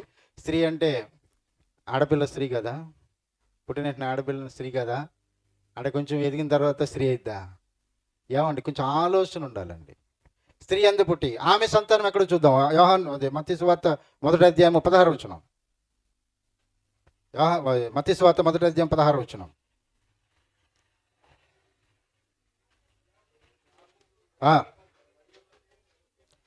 యాకోబు మరియ భర్త అయిన యోసేపును. కానీ ఇక్కడ మీకు యోసేపు జననంలో యాకోబుకి 2 తండ్రులు కనపడతారు, తెలుసా మీకు? యోసేపుకి 2 తండ్రులు కనపడతారు. మత్తయి సువార్తలోనేమో ఆయన తండ్రి పేరు యాకోబు అని ఉంటుంది, లూకా సువార్తలేమో ఆయన తండ్రి పేరు ఏలి అని ఉంటుంది. ఇది ఎప్పుడైనా ఆలోచన చేశారా? యుద్ధంలోకి వెళ్ళిన తర్వాత చెప్తాను. అది యుద్ధంలోకి ఎలాగెళ్తాం అప్పుడు స్త్రీ సంతానానికి మనకి యుద్ధం, స్త్రీ సంతానానికి అపవాది సంతానానికి యుద్ధం జరుగుతుంది. ఎలా జరుగుతూ వచ్చిందో ఏమైందో యుద్ధం మనం చూద్దాం, అప్పుడు మనకు అర్థమవుతుంది. కనుక ఆమె సంతానం అంటే ఆయన స్త్రీ సంతానమైన, స్త్రీ సంతానం అనబడుతున్న క్రీస్తుకును, ఆమె సంతానం పడుతున్న క్రీస్తుకును సాతాను సంతానం అనబడుతున్నటువంటి సాతాను అనుసరులకి, సాతానుకి జరిగే యుద్ధం. వైరము కలగజేస్తున్నాను అన్నాడు. అది యుద్ధం. ఎలా అక్కడ ఇప్పుడు చదవమ్మా మళ్ళా. అది అంటే ఆయన అది కాదు, పుట్టినటువంటి ఆయన. ఆయన అంటే క్రీస్తు. అది అంటే ఆయన, గుర్తుపెట్టుకోండి, క్రీస్తు. ఏం చేస్తాడంట? తల మీద అంటే అర్థం ఏంటి? సాతాను సామ్రాజ్యం, అధికారం. తల దేనికి? అధికారం చూసిన సాతాను యొక్క సామ్రాజ్యాన్ని కూల్చేస్తాడు. ఎవరైనా స్త్రీ సంతానము అనబడుతున్నాయన. నీవు మడిమి మీద కొడుతావు. మడిమే అంటే కింద మాత్రం నువ్వు టచ్ చేయగలవు, అంటే భౌతిక మరణానికి నువ్వు అప్పగించగలవు, అంతే. భౌతిక మరణానికి అప్పగించగలవు ఎవరిని? ఇప్పుడు ఇది పాముకిని మనకి అనుకున్నప్పుడు ఎక్కడ కరవాలి పాము వచ్చి? అమ్మా మడి మీదే. మొహమెట్టని కరవదా, చెయ్యట్టని కరవదా? ఏమండి, అది అక్కడ దొరికితే దాన్ని కొన్ని చూసిపెట్టిన పాము ఎవరిని ఏం చేయదండి. దాన్ని కదపకుండా దాని దారిన వెళ్ళిపోతుంది. దాన్ని ఏమన్నా కదిపితేనే మన మీదకి వస్తుంది పాము అనేది. చాలా కనబడతాయి మాకు, అలా వస్తుండే పోతుంటాయి. అసలు ఎవరిని ఏం చేయవయ్యి. దాన్ని కదిపారా ఎదురు తిరిగిద్ది. ఎవరైనా ఇప్పుడు ఎంత మంచోడు అనుకున్నా అని నన్ను మాట్లాడినారు అనుకుని ఏం చేస్తాడు? ఎదురు తిరిగి అదంతే. కానీ మడిమి అనగా కింది స్థాయిలో నువ్వు కొట్టగలవు, ఆయన ఏమీ చేయలేవు. యుద్ధం ఇప్పుడు ఎవరెవరికి? సాతానుకుని, స్త్రీ సంతానం, మన క్రీస్తుకి యుద్ధం. ఎందుకంటే ఈ నరుడు మరలా సాతానుతో పోరాడి గెలవలేడు గనుక, ఓడిపోయాడు గనుక, ఆ సాతాను వలలో పడి ఆ మాటలు పడి పాపం చేశాడు గనుక, మరలా వాడు పవిత్రుడు కావాలంటే, పరిశుద్ధుడు అవ్వకపోతే దేవుని దగ్గర చేరుకోలేడు గనుక, పరిశుద్ధుడైన వాడు రావాలి. ఆయన ఈ అపవాదిని ఓడించాలి కదా. యోహాను మొదటి పత్రిక ఉంటుంది కదా, ఆయన ఎందుకు వచ్చాడు? అపవాది క్రియలను లయపరచడానికే ఆయన వచ్చాడు. కనుక ఈ యొక్క యుద్ధం ఎప్పటి నుంచి ఈ ఒక్క వాక్యాన్ని ఆదాము అవ్వలు ఆ వాక్యం తీసుకుని ఏదైనా తోట నుంచి బయటకు వచ్చారు. బయటకు వచ్చిన తర్వాత వాళ్ళకి బిడ్డలు పుట్టారు. ఈ వాక్యాన్ని వాళ్ళకి నేర్పించారు. ఏంటది? మనము తప్పు చేసాము, మనం అపరాధం చేసాము, తిరిగి దేవునితో కలుసుకునే పరిస్థితి లేదు. స్త్రీ సంతానం అనబడుతున్నటువంటి ఆయన వస్తున్నాడు. ఆయన వచ్చిన తర్వాత మనం తిరిగి మరలా ఆయన యుద్ధం చేసి గెలిచిన తర్వాత మరలా మనం దేవుని దగ్గర చేర్చే మార్గాన్ని ఆయన తెలియజేస్తాడు. ఆయన ఆ సువార్తను ఎప్పుడైతే తల్లిదండ్రులు బిడ్డలకు నేర్పించారో, ఆ బిడ్డలు నేర్చుకుని తన జీవితాలు గడుపుతున్నప్పుడు అందులో ఉన్నటువంటి మొదటి కుమారుడైనటువంటి అపవాది కయ్యను వాడుకున్నాడు. కయ్యను వాడుకుని భయభక్తులు కలిగి ఉన్నటువంటి వాక్య సువార్తకు లోబడినటువంటి ఏబేలు మీద టార్గెట్ చేసి ఏబేలుని మొట్టమొదటిగా చంపించేశాడు. దేవుడు మళ్ళా షేతుని ఇచ్చాడు. ఈ షేతు మీద టార్గెట్ చేసి అపవాది ఎంత పని చేశాడంటే, నోవాహు కాలంకి వచ్చినాడికి భూమి మీద జనాలందరినీ కూడా మార్చేశాడు. అందరూ కూడా, దేవుని పిల్లలు కూడా తప్పు చేయడానికి కారణం ఏంటో తెలుసా? నరుల కుమార్తెలైనటువంటి కయ్యను సంతానంలో ఉన్నటువంటి అందమైన స్త్రీలను దేవుని పిల్లలకి అట్రాక్ట్ చూపించి వాళ్ళు వివాహాలు చేసుకోవడానికి రేకెత్తించాడు. అక్కడ దేవుని కోపం వచ్చింది. జలప్రలయంలో మొత్తం అందరినీ కూడా దేవుడు తుడిచేశాడు. ఒకే ఒక కుటుంబం రక్షించబడింది, అది నోవాహు కుటుంబం. ఈ నోవాహు కుటుంబంలోంచి ఇప్పుడు అపవాది టార్గెట్ ఏంటి? నన్ను గెలిచేవాడు, నన్ను ఓడించేవాడు, ఈ లోక రక్షకుడు రాబోతున్నాడు, నన్ను చంపేవాడు వస్తాడు. ఆయన రాకుండా ఉండాలంటే ఆయనకి బిడ్డలకి ఎవరిని ఉంచకూడదని టార్గెట్ పెట్టుకున్నాడు వాడు. అప్పటి నుంచే ప్రారంభించి కయ్యను వాడుకున్నాడు. కయ్యను తెలుసు కదా, కయ్యను అపవాది సంతానం అని ఉంటుంది మనకి యోహాను పత్రికలో. ఎన్ని చదువుతూ సమయం లేదు, నేను వెళ్తున్నాను. కానీ ముందుకు వెళ్ళిన తర్వాత నోవాహు అక్కడే ఆ కుటుంబంలో నోవాహు బట్టి తన కుటుంబం రక్షించబడిన తర్వాత నోవాహు కుమారులో షేము, ఎవరైనా ముగ్గురు కుమారులు? షేము, హాము, యాఫెతు. హాము మూడో కుమారుడు అండి, రెండో కుమారుడికి రాయబడింది కానీ మూడవ కుమారుడు. అయితే షేము వంశములో నుండి అబ్రహామును దేవుడు ఎన్నుకున్నాడు. అబ్రహాంని దేవుడు ఎన్నుకుని విగ్రహారాధన కుటుంబంలోంచి ఎన్నుకున్నాడు. ఆయన ఎటువంటి కుటుంబం తెలుసది? అబ్రహాము ఒక విగ్రహారాధన కుటుంబంలో. అబ్రహాము తండ్రి ఒక దేవత గుడిలో పూజారి చేస్తూ ఆ దేవీ దేవతలు అదే బొమ్మలు అమ్ముకుని, బొమ్మలు చేసుకుని ఆ బొమ్మలు అమ్ముతుండేవాడు. ఎవరు? అబ్రహాము. అమ్ముతున్నప్పుడు వచ్చేసి అబ్రహాము తండ్రి అమ్ముతూ ఉన్నప్పుడు ఈ అబ్రహాము ఎమ్ముడు వెళ్తే వినేవాడు. ఆ తండ్రి ఎలా అమ్మేవాడు తెలుసా? ఇదిగో చిన్న బొమ్మ, ఈ దేవుడు మీ ఇంట్లో ఉంటే మీకు క్షేమం కలుగుతుందని 10 రూపాయలకి అమ్మేవాడు. దేవుడు మీతో మాట్లాడాలంటే ఇది ఈ పెద్ద బొమ్మను కొనుక్కోండి, దేవుడు మీతో మాట్లాడుతుందని అలా బ్రహ్మ పెట్టి అన్నప్పుడు ఆ మనసును చూసి అబ్రహాముకు ఆలోచన వచ్చేది. ఏంటో తెలుసా? ఇదేంటి ఈ బొమ్మలు మేమే చేసాంగా, మా ఎదురుకుండా ఇది మా నాన్నగారు ఎంత మోసం చేస్తున్నారని అసలు దేవుడు ఎవరో ఉన్నారు ఆ మనసులో ఉండేది. ఒకరోజు నా తండ్రిని అడిగాడు, నాన్న ఎలా? లేదురా ఈ మాట్లాడితే అని చెప్పాడు. సరే ఏంటి అని చెప్పేసి అబ్రహాం ఒకసారి ఒక ప్లాన్ వేసుకుని ఒక చూస్తున్నాడు రోజు కోసం. వస్తే ఓ రోజుని బొమ్మలన్నీ చేసి కలంలో ఆరబెట్టి అబ్రహాముని కాపలా పెట్టి ఈయన బొమ్మలు అమ్మడానికి వెళ్ళాడట. ఎవరు? తండ్రి. వెళ్తే ఇప్పుడు ఆలోచన వచ్చింది ఈయనకి. పెద్ద పెద్ద బొమ్మలు ఉన్నాయి, చిన్న బొమ్మలు ఉన్నాయి. అబ్రహాం గారు ఏం చేసేది తెలుసా? ఆ బొమ్మలని ముక్కలు చేసి ఒకే ఒక పెద్ద బొమ్మను అక్కడ పెట్టి ఆ చేతిలో కర్ర పెట్టాడట. ఇది పెద్ద బొమ్మలో కర్ర పెట్టి అలాగే కూర్చున్నాడట. తండ్రి గారు సాయంకాలం వచ్చినాడికి, ఏంటి ఇలా ముక్కలు అయిపోయినట్టే? నాకేం తెలీదు. అదిగో నువ్వు చేసేవే పెద్ద దేవుడు అన్నవే, ఆ బొమ్మే ఎన్ని ముక్కలు ఏం ఎరగినట్టుగా కూర్చుంది అని చెప్పాడంట. అప్పుడు అన్నాడంట, రే ఈ మనం చేసాం అదే కదా నేను మనమే చేసాంగా. ఆ మనస్సును ఎరిగిన దేవుడు అబ్రహాముని పిలిచాడు. ఇంకో మాట చేసేది తెలుసా? నైవేద్యం పెట్టమని తండ్రి ఊరికి వెళ్తాడు. నైవేద్యం పెట్టి తల్లి పంపిస్తుంది అన్ని నైవేద్యాలు పెట్టించి. ఆ గుడికి అప్పుడు తాటేకులే కదా, ఇవన్నీ ఇల్లు కదా, గడలతోటి తాటేకులు తీసేవారు. వెళ్ళి ఆ పట్టుకెళ్ళి పెట్టి తినమంటున్నాడట. మా ఉదయం పొద్దెక్కిపోయిందంట, అప్పుడు తినమన్నా తినట్లేదంట. సాయంకాలం 3 అయిపోయిందంట. తినవా? మా నాన్నగారు ఎటు తినవా? నువ్వు అసలు నేను పెట్టి తినవని అడుగుతున్నాడు. ఏం మాట్లాడుతుంది? ఏమింటది? ఏమింది కదా. అయితే నువ్వు తినవని చెప్పేసి ఆ గుడిసి యొక్క గడలాగి ఆ బొమ్మను ముక్కలు చేసేసి అక్కడ తాటేకులు అంటించి వచ్చేసాడు. అక్కడే పుట్టింది ఒక సామెత, చూసి రమ్మంటే అక్కడే పుట్టింది. అది చేశాడు, చంపుతాడు. ఆ రాజు వెళ్తే ఊరుకుంటాడా? అందుకని మెస్పోతేములో మన దేవుడు అబ్రహాం ప్రత్యక్షమయ్యాను అంటది. కనుక అబ్రహామును అక్కడి నుంచి పిలుచుకుని అబ్రహాము ద్వారా సంతానాన్ని ఇస్తే ఇది ఎవరి ద్వారా వస్తాడో తెలియక వీడు ఎదురు చూస్తున్నాడు. ఎవరో లోకరక్షకుడు చూస్తున్నప్పుడు అబ్రహాముకు సంతానం అయింది. అబ్రహాముకి ఇసాకు పుట్టాడు, ఇసాకు యాకోబుడు, యాకోబుకి 12 మంది పుట్టారు. ఈ 12 మంది చెరకు వెళ్ళిపోయారు. ఈ 12 మందిలో ఎవరి ద్వారా వస్తాడో వీడు తెలియక వీడు ఫరోను టార్గెట్ చేసి పుడుతున్న మగపిల్లలందరినీ కూడా చంపించాడు చాలా వరకు. అందులో దేవుడు మోషేను రక్షించి మోషే నిలబెట్టుకుని వాళ్ళని విడుదల చేసి వచ్చిన తర్వాత దావీదు రాజు అయిన తర్వాత దావీదుతో మాట్లాడుతున్నాడు దేవుడు. ఆ మాటలు చదువుకుందాం చూడండి, ఏమని మాట్లాడుతున్నాడో చూద్దాం. సమూయేలు 2వ గ్రంథం 7వ అధ్యాయము 11వ వచనం. దావీదుకి చెప్తా ఉన్నాడు నాతాను ద్వారా దేవుడు, నీ శత్రువుల మీద నీకు జయమిచ్చి నీకు నెమ్మది కలిగజేసి ఉన్నాను. యెహోవానగు నేను ఏమనగా, నేను నీకు సంతానము కలిగజేయుదును. నీ దినములు సంపూర్ణమగినప్పుడు నీవు నీ పితరులు కూడా నిద్రించిన తరువాత నీ గర్భములో నుండి వచ్చిన సంతతిని రాజ్యమును అతను స్థిరపరుస్తాను. అతడు నా నామ ఘనత కొరకు మందిరమును కట్టించును. అతని రాజ్య సింహాసనము నేను నిత్యముగా స్థిరపరచెదను. నేను అతడు తండ్రిని అయ్యుందును, అతడు నా కుమారుడయ్యుండును. అతడు పాపము చేసిన నరుల దండనతో మనుషులకు తగిన దెబ్బలతో నేను శిక్షించును. గాని నిన్ను స్థాపించుడికే నేను కొట్టివేసిన సౌలు నాకు కృప దూరం చేసినట్లు అతనికి నా కృప దూరం చే. నీ మట్టుకు నీ సంతానమును నీ రాజ్యమును నిత్యము స్థిరమగును. ఎవరి గురించి అండి మాటలు? ఎవరి గురించి? ఇది కాంటెస్ట్. ఇప్పుడు కొన్నిసార్లు డ్యూయల్ కాంటెస్ట్ ఉంటుంది. అక్కడ జరుగుతున్నటువంటి సందర్భంలో వారికి అలాగే రాబోతున్న క్రీస్తు కూడా సాదృశ్యంగా ఉంటే మనం గుర్తుపెట్టుకోవాలి. ఒకవేళ ఇది సొలొమోను గురించి చెప్పుని ఉంటే గనక, దావీదు చనిపోయిన పితలు వెళ్ళిన తర్వాత నీ గర్భవాసములో నుండి రాజ్యాన్ని రాజుగా చేస్తానన్నాడు, ఆ రాజ్యం స్థిరపరుస్తానన్నాడు. దావీదు బ్రతికుండగా రాజు అయ్యాడా? సొలొమోను చనిపోయిన తర్వాత అయ్యాడా? బ్రతికుండగానే. వాగ్దానం ఏంటి? నీ పితరులు వెళ్ళిపోయిన తర్వాత, నువ్వు చనిపోయి వెళ్ళిపోయిన తర్వాత నీ గర్భవాసములో నుండి నేను తీసుకొస్తాను.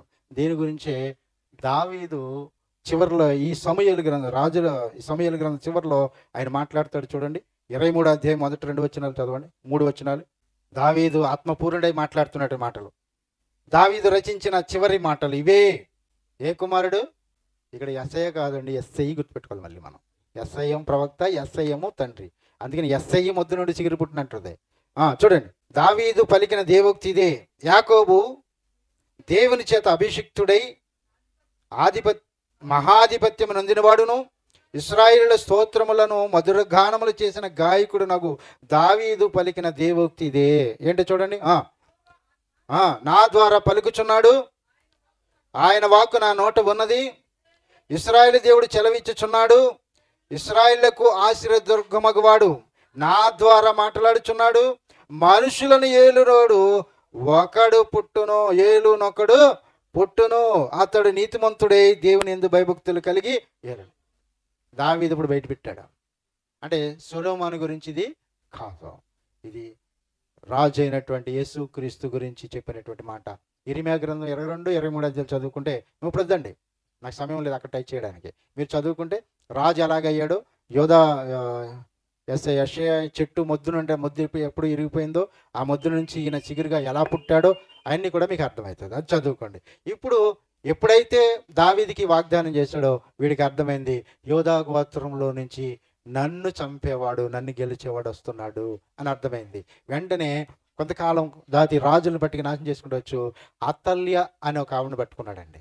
ఆవిడని పట్టుకుని యూదా రాజుల్ని చాలా మందిని ఆమె ఏం చేసింది తెలుసా? చంపివేయడం జరిగింది. అయినా దేవుడు తప్పించుకుంటూ వచ్చాడు. వచ్చి తిరిగి క్రొత్త నిబంధనకు వచ్చిన తర్వాత వాడికి అర్థం కాలేదు ఏ గోత్రంలోంచి వస్తున్నాడని, ఎందులోంచి వస్తున్నాడో తెలియలేదు. చివరిగా దేవుడు తన దూతను పంపించి మరియతో మాట్లాడుతున్నప్పుడు వాడికి అర్థమైంది. ఏమని మాట్లాడారు? లూకాసు వార్త 1వ అధ్యాయం 34:29 నుంచి. ఆమె ఆ మాటలు బహుగా తొందరపడి, భయపడకము, దేవుని వలన నీవు కృప పొందితివి, నీవు గర్భము ధరించి కుమారుని కని ఆయనకు యేసు అని పేరు పెట్టుదువు. ఆయన గొప్పవాడై సర్వోన్నతుని కుమారుడు అనబడును. ప్రభువైన దేవుడు ఆయన తండ్రి అయిన దావీదు సింహాసనమును ఆయనకిచ్చును. ఆయన యాకోబు వంశస్థులను యుగయుగములు ఏలును. ఆయన రాజ్యము అంతము లేనిదై ఉండునని ఆమెతో చెప్పెను. ఇది విన్నాడండి అపవాదే. ఇప్పుడు టార్గెట్ ఎవరి మీద చేశాడు? మరియమ్మ మీద టార్గెట్ చేశాడు. ఇప్పుడు మరి ఎవరి చేత ఆవరింపబడింది? సర్వోన్నతమైన దేవుని చేత ఆవరించబడింది. ఇప్పుడు ఎప్పుడైతే మరియని టచ్ చేయలేడు, ఎందుకంటే పరిశుద్ధాత్మ సహాయం ఉంది, దేవుని అనుగ్రహం ఉంది, మరియని టచ్ చేయలేదు. పుట్టే వరకు కాసుకొచ్చున్నాడండి. ఎవరు? అపవాది. ప్రకటన గ్రంథం 12వ అధ్యాయం. చాలామంది దీన్ని సంఘం గురించి అని చెప్తారు, కాదు. 12వ అధ్యాయము 12 నుంచి మీరు చదవగలిగితే, అందుచేత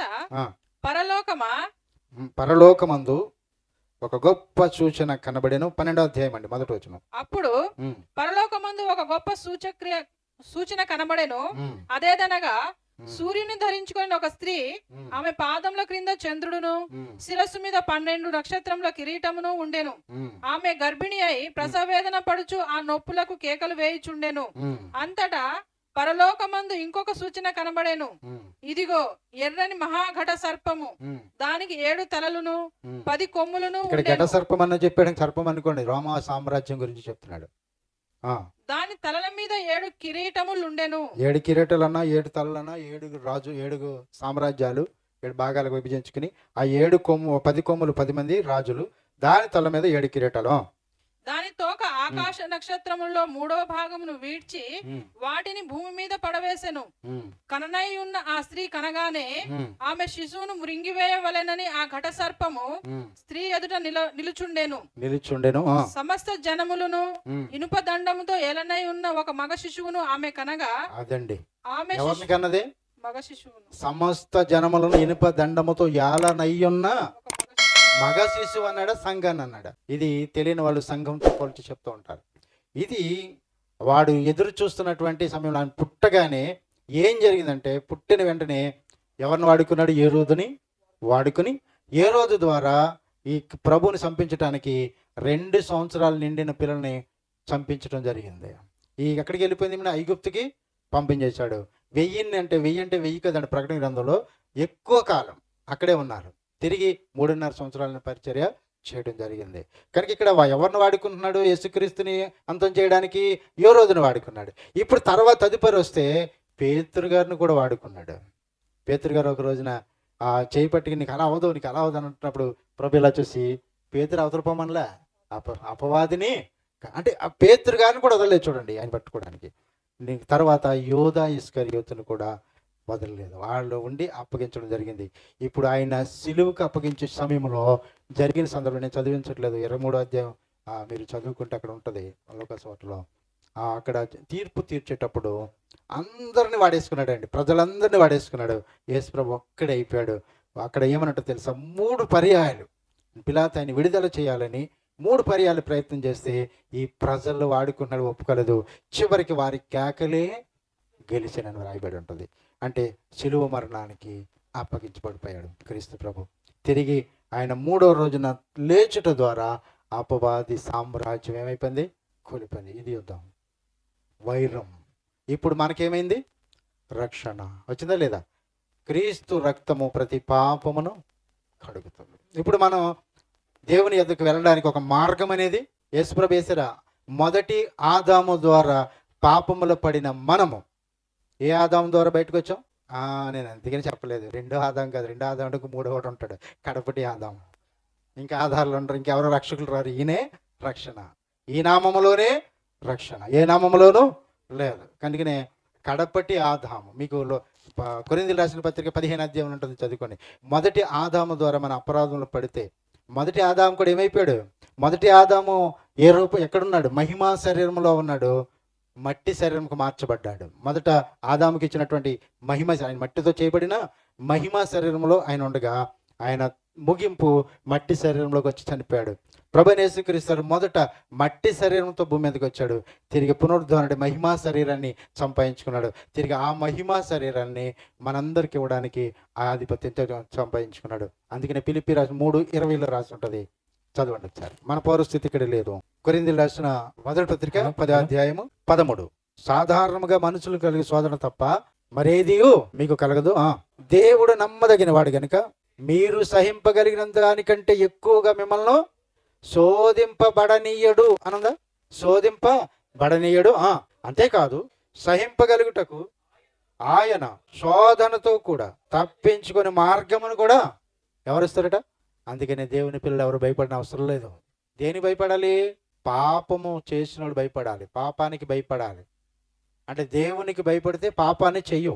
కనుక తప్పించుకునే మార్గాన్ని దేవుడిస్తాడు. నువ్వు ధైర్యంగా ఉండి దేవుని మీద ఆధారపడి ముందుకు వెళ్ళాలి. ఇది మనం చేయాలి. కనుక రెండో వానికి కూడా శిక్ష విధించబడింది. ఇప్పుడు మూడో వానికి శిక్ష, నాలుగో వానికి శిక్ష ఇప్పుడు మనం చెప్పి నేను ముగించేస్తాను. 2 నిమిషాలన్నా, 2 కూడా. 16వ వచనం. ఇప్పుడు అవ్వమ్మ గారికి, స్త్రీకి శిక్ష చూడండి. 2 శిక్షలు వేసాడండి ఆమె కూడా. ఒకటి వ్యక్తిగతమైన శిక్ష ఇచ్చాడు, రెండోది కుటుంబ పరంగా కూడా శిక్ష విధించాడు. వ్యక్తిగతంగా శిక్ష ఏంటంటే, చదువమ్మా. నీ ప్రయాసమును నీ గర్భవేదనను నేను మిక్కిలి హెచ్చించేదను. నీ ప్రయాసమును నీ గర్భవేదన మిక్కిలి హెచ్చిస్తాను. ఆమెకి పర్సనల్ గా వేసినటువంటి శిక్ష, ఆమె వ్యక్తిగతంగా వేసినటువంటి శిక్ష. రెండవది, వేదనతో పిల్లలను కందువు. వేదనతో పిల్లలను కంటావు.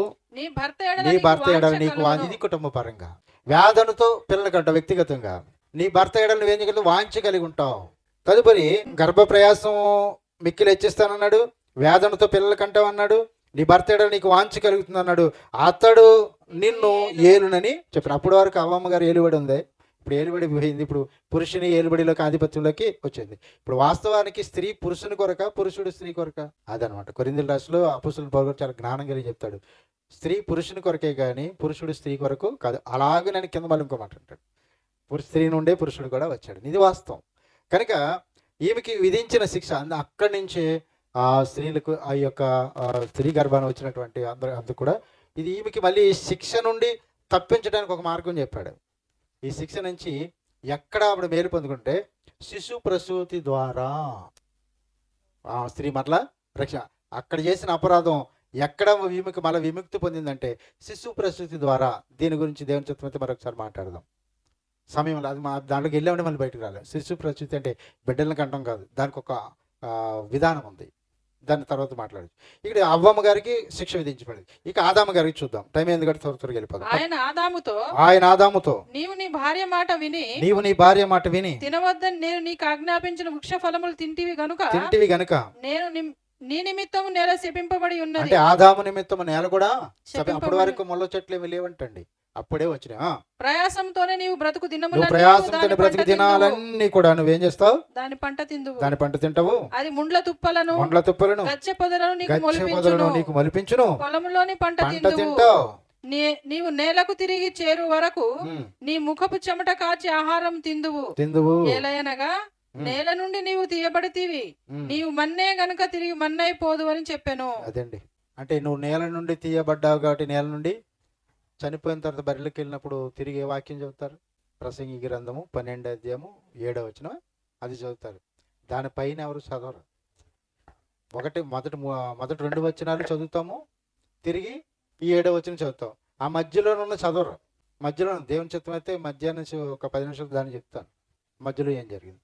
సరే, నువ్వు మన్నైపోతుంది, ఆత్మ తాను దయచేసిన దేవుని యొద్దకు వెళ్ళిపోతుందని ఆ మాట చెప్పాడు. తిరిగి నువ్వు మట్టే గనక నువ్వు తిరిగి మళ్ళీ మన్నైపోతావు. అప్పుడు వరకు నువ్వు చెమటూర్చి, పురుషుడు ఇప్పుడు చూడండి కష్టపడేది ఎవరు? పురుషులా స్త్రీలా? కష్టపడి కుటుంబాన్ని పోషించే బాధ్యత ఎవరిది? పురుషుంది. ఆ కుటుంబాన్ని కట్టుకునే బాధ్యత ఎవరిది? స్త్రీది. 2 ఇచ్చిన శిక్ష అదే. జ్ఞానవంతురాలు తన ఇల్లును 3 రాళ్ళు తన ఇల్లును కూడబెరుక్కుంటుంది. అంటే తన కుటుంబాన్ని నాశనం చేసుకుంటుంది జ్ఞానం లేకపోతే. ఏ జ్ఞానం లేకపోతే నాకు సోదరులు మాట్లాడు ఆయన నేర్చుకోండి. సామెతల గ్రంథం అంతా కూడా మనకు జ్ఞానాన్ని నేర్పిస్తుంది, బుద్ధి నేర్పిస్తుంది. బుద్ధి కలగడానికి, జ్ఞానం కలగడానికి ఆ సామెతలు నిజమే. యవనస్తులకి ఎక్కువగా ఆ సామెతల గ్రంథాన్ని బోధిస్తారు. ఎందుకంటే యవన కాలంలో ఏ పరిస్థితులు ఉంటే మొత్తం రాశాడు ఆయన అనుభవపూర్వకంగా రాశాడు.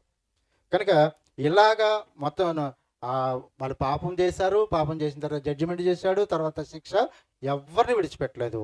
నలుగురికి కూడా శిక్ష అక్కడ విధించాడు. తిరిగి ప్రభువైన యేసుక్రీస్తు వచ్చిన తర్వాత వాళ్ళకి రక్షణ వచ్చింది, మనకి కూడా రక్షణ వచ్చింది. ఇప్పుడు మన క్రీస్తు రాజ్యములో ఆయన రాజుగాను, ఆయన కింద మనం రాజ్య ఎవరంటే మనం రాజులైన యాజక సమూహం.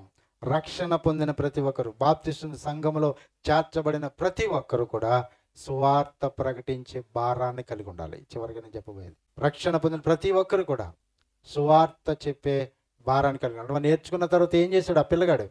నేర్చుకుని తిరిగి వాక్యాన్ని బోధించేవాడికి, ఇతరులకి నేర్పించేవాళ్ళుగా ఉండాలి. అందరూ కూడా అలా ఉండాలి. కనుక దేవుడు చెప్పని ఇలాగా ప్రతి అధ్యాయాన్ని మనం చదువుకోగలిగితే, ఆత్మ సంబంధమైన సంగతి ఆత్మ సంబంధం సరిపోల్చుకుంటే తప్పనిసరిగా వాక్యానికి మనకు అర్థమవుతుందని తెలియజేస్తూ ఈ నా మాటలు ముగిస్తున్నాను. ఇంతవరకు ఓపికగా మీ అందరికీ వందనాలండి. ఈ సమయం ఇచ్చిన అన్నగారికి కూడా ప్రత్యేకమైన వందనాలు. చిన్న ప్రార్థన చేసుకున్నాం. ప్రేమ నమ్మకం గల మా ప్రియ పరలోకపు తండ్రి,